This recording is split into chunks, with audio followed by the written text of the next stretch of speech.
Bonjour à tous, aujourd'hui au micro du Pan, j'ai la joie d'accueillir Pamela Adam. Hello Pamela. Hello Clara. Alors Pamela, je vais te poser la première question. Qui es-tu ? Qui suis-je ? Je pense que c'est la grande question existentielle de tout le monde, que tout le monde doit se poser. Alors, qui suis-je ? Je suis Pamela, une femme de 39 ans qui a grandi en Afrique, qui est née en France, mais qui a grandi en Afrique, donc arrivée à l'âge de 6 mois au Nigeria. Et ensuite de mère colombienne et de papa français-libanais. Donc il y a un melting pot déjà au niveau culturel assez chargé. Riche. Riche, oui, exact. J'ai vécu 15 ans au Nigeria, en rentrant de temps en temps pour les vacances scolaires en France. Donc il y avait quand même ce lien avec la France. Et après, j'ai débarqué, on va dire, définitivement en France à l'âge de 17 ans. Et j'y suis restée depuis, en partant un petit peu à droite à gauche, changement de région, en allant un petit peu en voyage dans différents pays, toujours avec cette quête de qui suis-je, d'où je viens, quelles sont mes origines, vraiment cette quête mais profonde. Donc après, au fur et à mesure, avec tous ces questionnements, oui, j'en suis venue à me dire, effectivement, j'ai plus de lien avec le côté sud-américain. C'est le côté sud-américain qui m'appelle le plus, qui me parle le plus et qui me fait vibrer. Comme s'il y avait quelque chose avec un lien avec ma lignée, mes ancêtres, donc ma grand-mère en Colombie. Il y a tout ce lien, et c'est vrai qu'avec ma mère aussi, il y a quand même un lien au niveau des traditions. Donc les rituels, les traditions, les plantes, donc voilà, toute cette quête. Donc voilà, qui suis-je ? Je suis un petit bout de femme de 39 ans, avec un melting pot culturel, mais qui est très, très, très, très attachée à ses origines sud-américaines. Voilà. Et aujourd'hui, tout ce melting pot, toute cette richesse, aujourd'hui, qu'est-ce que ça t'apporte tout ça dans ta vie ?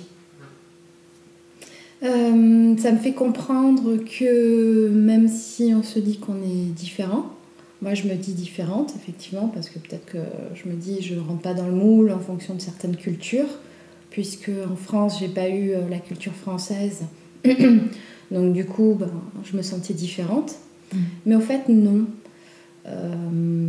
c'est juste que qu'est-ce que ça m'apporte aujourd'hui ? De comprendre ma voie, mon chemin. Ça m'a fait me questionner pourquoi j'ai autant d'attirance pour les plantes, pourquoi j'ai autant d'attirance pour l'au-delà, le holistique, le mysticisme, enfin tout ce... Donc voilà, on va dire j'ai été une chercheuse. Encore aujourd'hui, je cherche des réponses, mais voilà, je suis une chercheuse. Une chercheuse comme dans le bien-être, comment se faire du bien. Je pense que ça m'a apporté ça comme chemin à prendre. Donc, ouais. Et parce qu'il faut signaler à nos auditeurs que toi, tu es spécialisée dans, reprends mes mots ainsi, la beauté holistique des femmes. Oui, pas que des femmes. Il y a aussi les hommes, parce que c'est dans l'homme, l'être humain, à sa part entière. Dans sa globalité. Holistique, c'est prendre l'autre dans sa globalité. Donc je me suis tournée, parce qu'au fait j'ai eu un déclic. Depuis toute petite, j'ai été très intéressée par le mysticisme, le différent, l'au-delà, les trucs en Afrique. Il y a les juju, comme on appelle ça, c'est comme des sorciers guérisseurs. Donc moi j'ai grandi avec la culture aussi Yoruba. Donc il y a les orishas, dieu du feu, dieu de l'eau, dieu de la terre, donc les dieux, déesses, comme dans Grèce antique, voilà. Et donc j'ai grandi avec ça, j'avais toujours cette curiosité avec les plantes, la nature, le naturel. Et en 2015, il y a eu un gros déclic en me disant non, mais j'ai eu quelques problèmes de santé qui m'ont aussi emmené à penser différemment et à me poser des questions. Et je suis allée vers les plantes. Parce que quand on dit à quelqu'un, oui, vous allez prendre un médicament à vie, moi je me suis dit, il y a un problème là. C'est pas à la vingtaine, à la trentaine, non. Donc je me suis tournée vers la phytothérapie, l'aromathérapie, la gémothérapie et l'Ayurveda. Donc Ayurveda, connaissance de la vie, science de la vie. Et j'ai cherché des réponses. Et aussi, il y a eu un gros choc dans ma vie en 2015 qui m'a emmenée à me dire non, c'est bon, je vais me soigner autrement, je vais me soigner comme ça avec les plantes. Que du coup, j'ai été mon propre cobaye à tester tout ce qui était phytothérapie, aromathérapie sur moi. Qu'est-ce qui me correspondait le mieux. Et au fur et à mesure, toutes ces années, j'ai vu que ça me faisait du bien. Donc, je me suis tournée en 2019, j'ai dit non, je vais changer de vie, je vais faire une reconversion professionnelle. Et je me suis tournée vers l'esthétique. Donc, j'ai passé un CAP d'esthétique, cosmétique, parfumerie, avec aussi des formations en massage bien-être et massage holistique, donc intuitif, et en énergétique. Donc, tout ça, c'est venu au fur et à mesure. Donc là, aujourd'hui, je suis plus dans la beauté holistique de l'homme ou la femme. Ça veut dire ce que j'essaye de faire comprendre aux gens dans ce que je représente de la beauté holistique, c'est sa beauté intérieure pour rayonner de l'extérieur. C'est pas forcément de l'esthétique pure comme on peut croire avec se maquiller à bloc, le superficiel, se mettre une couche de gel sur les ongles, toutes les paillettes et tout ça. Ça, c'est de l'extérieur. Moi, ce que je vais chercher, c'est l'intérieur, c'est l'âme. C'est l'homme ou la femme se sentir beau, belle, de l'intérieur. Donc, je propose des soins holistiques, donc massage holistique, qui va venir travailler sur l'âme, comment dénouer le stress, comment venir parler au corps, c'est comment détendre la personne. Et ensuite, il y a le soin énergétique, c'est un nettoyage, c'est comment dénouer des nœuds énergétiques du corps, donc pour se sentir mieux à l'extérieur et pour aussi s'accepter. C'est comment une personne qui va venir dans un centre esthétique, dans un institut, c'est parce qu'elle a envie de ressortir belle ou beau. Je me fais épiler pour les hommes le torse, le dos ou le nez ou les oreilles. Ça lui fait du bien. Ok, ça lui fait du bien. On y va. Oui, il n'y a pas de souci. Mais je ne suis pas que dans l'esthétique pure à 100%. Je préfère faire les soins du visage, les soins du corps. Et je me suis aussi formée au Qin et Tsang, qui est là plus dans la médecine chinoise. Qin et Tsang, c'est comment réaligner, comment rééquilibrer l'énergie vitale du corps, du corps subtil. Le Qi, l'énergie, le Qi. Et comment le disperser, par exemple, s'il y a un blocage sur un organe, le foie, qui représente la colère. Comment aller lui dire allez, c'est bon, je vais par le toucher, par des va-et-vient un peu brusques, un peu énergétiques, le réveiller, lui dire bon, allez, faut lui faire, je viens te parler, je viens disperser l'énergie, le blocage, allez, oust, on va ailleurs, et comme ça il y a plus une fluidité énergétique du corps. Donc ça, le Qin et Tsang, c'est magnifique. Ça fait ressortir les émotions, ça fait ressortir plein de choses. Quelqu'un qui va faire de l'eczéma, du psoriasis, c'est à l'intérieur, c'est quelque chose à l'intérieur, un déséquilibre émotionnel qui vient se manifester à l'extérieur par des poussées de crise, crise à des endroits. C'est des poussées de feu, c'est le corps qui s'exprime maladie, maladie. Donc toi, tu viens pas mettre de pansement dessus? Non. Je viens, on va dire, faire exprimer ce qu'il y a de l'intérieur pour que ça sorte à l'extérieur. Mais en même temps, dans le bien-être, on reste toujours dans faire du bien à l'intérieur pour que ça ressorte, pour rayonner de l'extérieur. Donc c'est un peu pour libérer quelque chose qui est bloqué à l'intérieur, comme faire parler l'âme. Donc voilà, ça je suis passionnée de ça, c'est vraiment chaque personne totalement différente, et c'est ça qui est magique. J'ai pas un soin qui se ressemble, je ne fais pas un soin identique à l'autre, d'une personne à une autre. Et lors de tes soins, ok, il y a ta formation, tout ce que tu sais, ce savoir, etc., ta connaissance, mais est-ce qu'au-delà de ça, est-ce qu'il n'y aurait pas une autre forme de communication ou d'intuition, ou je ne sais pas, est-ce qu'il y a d'autres choses qui se passent lors de tes soins ou pas? Intéressant. C'est arrivé, oui, il y a eu pour certains soins, chez certaines personnes où j'ai eu la surprise de vraiment ressentir l'énergie, puisque je suis dans l'énergétique. Par moments, c'est très prononcé et même moi, ça me surprend. Je ressens des choses comme si j'étais dans le clair ressenti, mais c'est très prononcé. Et comme si je vais sortir des mots, je ressens des choses et je vais le dire à la personne, et ça tombe pile poil sur ce qu'elle ressent ou ce qui se passe, en disant oui, il y a un blocage au niveau de l'intestin grêle, et puis vers le bas, j'ai l'impression qu'il y a comme une incision, et puis cette personne, elle me dit oui, j'ai dû avorter. Donc là, je fais ok, waouh.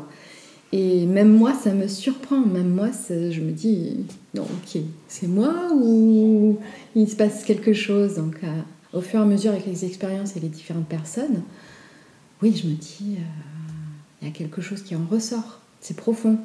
C'est profond. Et aujourd'hui, avec toute cette richesse de différentes cultures, différentes origines, tout ton chemin de vie, aujourd'hui, c'est quoi la vie pour toi? Alors oui, intéressant, compliqué cette question. Qu'est-ce que c'est la vie pour moi? Oui. Ouais. C'est un apprentissage perpétuel. C'est découverte sur soi, parce que c'est pas parce que je fais des soins sur les autres que j'en apprends pas moi-même. Je suis moi-même dans un travail intérieur et personnel, alors que je fais des soins aux autres. Et tous les jours, je découvre des choses me concernant, intérieurement, les émotions, mon état physique. Alors, qu'est-ce qu'est la vie? Oui, c'est un apprentissage, c'est une découverte. Je pense que son âme choisit cette vie-là, choisit ce chemin-là, parce que peut-être que dans mes vies antérieures, mon âme n'a pas compris la leçon de certaines choses. Et puis, ça se répète. Peut-être que mon âme a choisi dans cette vie-là d'expérimenter l'injustice ou l'apprentissage sur l'autre, comment s'ouvrir à l'autre. Voilà, il y a plein de... Donc pour moi, la vie, oui, c'est un apprentissage, c'est une réincarnation d'âme qui choisit de vivre telle ou telle chose. C'est comme un film. C'est comme un film. Ou une série. Tiens, on va regarder l'épisode 1. Ah, la vie de Pamela. Alors, épisode 1, voilà, c'est ça, son enfance. Épisode 2, allons là. Épisode 3, oh, c'est la vie professionnelle. Mon Dieu, c'est compliqué. Voilà, je pense que c'est ça. Soit on apprend, soit on n'apprend pas. Et c'est ok. Parce que peut-être qu'on est venu pour des situations où il n'y a rien à comprendre. C'est là. On doit le vivre, et point. Ça doit provoquer un état de joie, de tristesse, de désespoir, voilà. C'est ok. L'acceptation. L'acceptation, ouais. Voilà. Ouais, je pense que la vie, c'est ça, ouais. Merci. Okay. Et est-ce qu'il y a au cours de ta vie, là, maintenant, présentement, un mot, une phrase ou une chanson, en tout cas quelque chose qui te suit là? Un mot, une phrase qui me suit. Un poème. Oui. Alors, sur mon site, la première chose que j'avais mis en grand, et c'est encore en grand, c'est prends soin de ton âme pour que ton âme ait envie de rester dans ton corps. Prends soin de ton corps pour que ton âme ait envie de l'habiter. D'accord. Donc c'est vraiment dans sa beauté holistique, comment se faire du bien de l'intérieur pour qu'à l'extérieur, tu rayonnes. Donc oui, prendre soin de son corps pour que ton âme ait envie de l'habiter. Pour moi, c'est ma phrase. Effectivement, tu te sens bien de l'intérieur. Comme on dit, notre système digestif, c'est notre deuxième cerveau, avec tout son microbiote et un lien avec le cerveau, le cerveau là-haut. Oui, c'est un lien, c'est sur ton état. Je pense que même l'alimentation joue un rôle énorme là-dedans. Donc, et après, vraiment, et aussi l'énergie où on se met, son environnement, les gens qu'on va rencontrer. Ça provoque quelque chose aussi au ventre quand on dit un enfant qui va dire j'ai mal au ventre, je ne veux pas aller à l'école. Est-ce que c'est vraiment qu'elle a mal au ventre ou est-ce que c'est une émotion psychosomatique en se disant parce que l'enfant peut-être ne comprend pas pourquoi il a mal au ventre. L'enfant va se dire j'ai mal au ventre, c'est réel, mais il se le provoque par rapport à une émotion de peur pour aller à l'école. Donc notre deuxième cerveau, voilà, c'est le ventre. Peut-être des fois ça peut être notre premier cerveau. Mais oui, je pense que c'est prendre soin de son corps pour que son âme ait envie de l'habiter. Ouais, c'est vrai que ça englobe tout. Ça englobe tout pour moi. Et si des personnes qui nous écoutent se disent waouh, dis donc, j'irais bien faire un soin holistique chez Pamela, où est-ce qu'on te trouve? Où est-ce que tu es? Alors là, actuellement, je suis basée au Canet, dans le 06, à côté de Cannes et Nice. Après, je serai un peu nomade. Je vais partir dans un voyage personnel en Amérique du Sud. Je ne vous dis pas encore où. Ça reste une petite surprise. Donc là, je vais partir 3-4 mois. Donc je ne serai pas sur place. Je pars en Amérique du Sud. Et après, je reviens. Je vais revenir en France, toujours dans le Sud. Et je vais être un peu nomade. Donc dans le 06, on peut m'appeler. Si je suis dans les parages dans le 06, oui, volontiers, je peux faire des soins à domicile, sans problème. Je fais aussi, ça je ne l'ai pas dit, en soins énergétiques, je fais le Lao Chi. Le Lao Chi, c'est comme le Reiki, sauf que ça prend une énergie différente. C'est une énergie douce et c'est canalisé, ça me traverse. C'est pas mon énergie, c'est une énergie que je prends. On appelle ça une énergie christique, mais bon, certaines personnes peuvent trouver ça un peu... peuvent être réticents. Mais ça me traverse. Et puis moi, je peux faire ce soin à distance, si besoin. D'accord. Donc, oui, donc on peut me trouver dans le 06. Et sur mon site internet, je mets toutes les infos de ce que je fais. J'ai un blog aussi avec quelques infos sur tout ce qui est beauté holistique, rituel de purification, info ayurvédique, un ayurveda sur tout ce qui est beauté à la rose pour la femme, le shatavari aussi, c'est la plante qui aide beaucoup les femmes, on appelle ça la plante aux 1000 maris. Donc voilà, j'alimente mon blog. Et puis j'ai aussi mis un nouvel onglet sur mon site internet qui est pour les événements.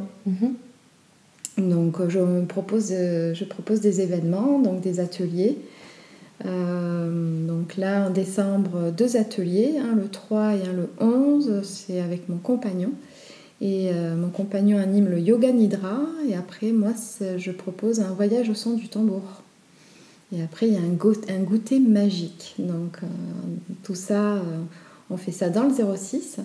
Donc, si vous êtes intéressé, voilà, il y a sur mon site internet toutes les infos. Mais écoute, ce que nous ferons, c'est que pour nos auditeurs, juste en dessous de l'écran, on mettra toutes les informations te concernant et c'est plus simple. Ouais. Super, merci. Et donc, pour finir les interviews, j'ai un petit jeu que j'aime bien faire. Je vais te dire 7 mots et dès que je te dis le mot, voilà, qu'est-ce que ça vient t'inspirer? D'accord. Ananas. Tropical. Lune. La femme. Mort. Renaissance. Rouge. Le feu. Café. Excitant. Table. Plat. Musique. Joie. Merci Pamela. Oui, merci. Écoute, on aura peut-être l'occasion de refaire une interview après ton voyage. Oui, ça vient piquer ma curiosité. Donc, Le Pan te remercie. Merci. À bientôt. Merci.